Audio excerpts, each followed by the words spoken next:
Buenos días, para nosotros es un placer, un orgullo darle la bienvenida al doctor Alfredo Molano Bravo. Ya mi antecesor entonces lo presentó. El tema, además de la memoria de su conferencia, será entonces la oralidad y la investigación también.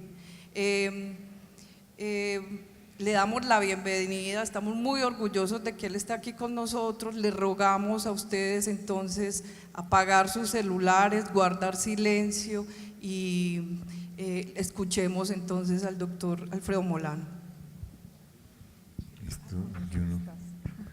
Bueno, le agradezco mucho a Nora la invitación, a los directivos de la universidad y a ustedes por su asistencia.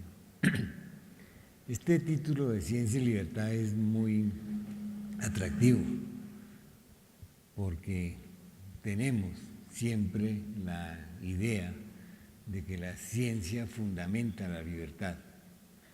Eso es una vieja tradición, una vieja lucha, que las creencias, las ideas sean científicas, tengan asideros de verdad. Y por lo tanto eso por sí mismo puede permitir la libertad. Pero la relación contraria no es menos válida ni menos cierta. La condición de la ciencia es la libertad. Donde hay dogmas, donde hay autoridades que definen la verdad, allí se produce otro tipo de conocimiento, un conocimiento religioso, si ustedes quieren, un conocimiento ideológico, pero no un conocimiento cerca a lo científico. Por lo demás, tengo que confesarles que yo tengo ciertas dudas sobre la libertad, ciertas dudas sobre el concepto mismo de libertad, pero yo no les voy a hablar de categorías científicas, ni de fundamentos lógicos, metodológicos, epistemológicos. Yo les voy a hablar de lo que yo sé hablar. Como se dice, yo no dicto una conferencia, yo dicto la conferencia, la que me sé, la que puedo trabajar, la que sé desarrollar.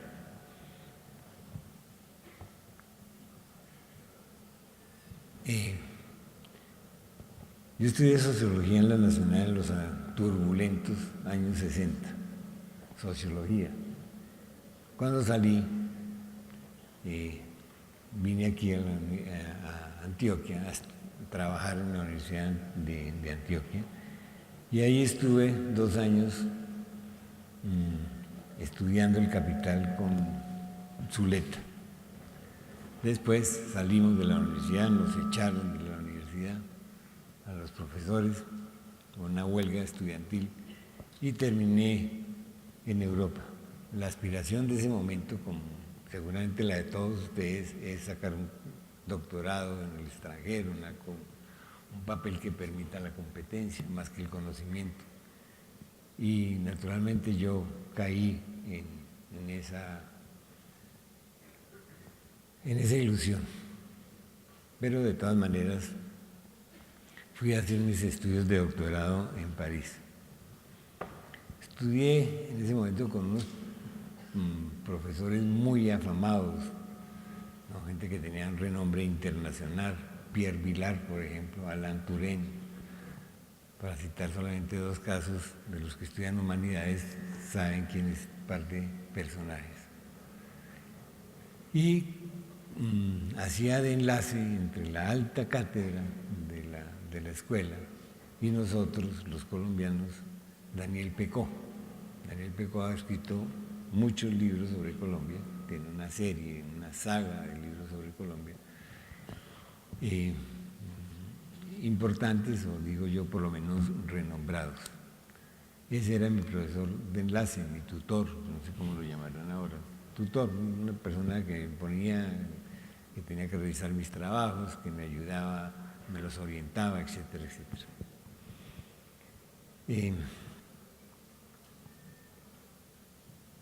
Como yo llevaba la carga del estudio de Consuleta del Capital. Nos leímos los 3 tomos, frase por frase, línea por línea, lo relacionamos con otros estudios, con Hegel, con Kant, ¿no?, con la economía clásica inglesa, con los textos socialistas franceses, con Nietzsche, después con Freud, toda una gran mirada humanística sobre la estructura social. Yo quise hacer mi tesis de grado sobre la renta de la tierra. La renta de la tierra es simplemente porque es un concepto de la economía clásica inglesa que simplemente quiere explicarse por qué la tierra es un factor de riqueza, no siendo ella misma una fuente de valor, como el trabajo. Es un gran interrogante. Y quise hacer mi tesis sobre ese principio, esa categoría teórica. Y escogí en Colombia para hacerlo los Llanos Orientales. Yo con los Llanos Orientales tengo una relación muy íntima. Mi papá tenía tierras allá, mis tíos le ayudaron en cierto momento a Guadalupe Salcedo. Hay algo. Yo creo que sería mejor que usara entonces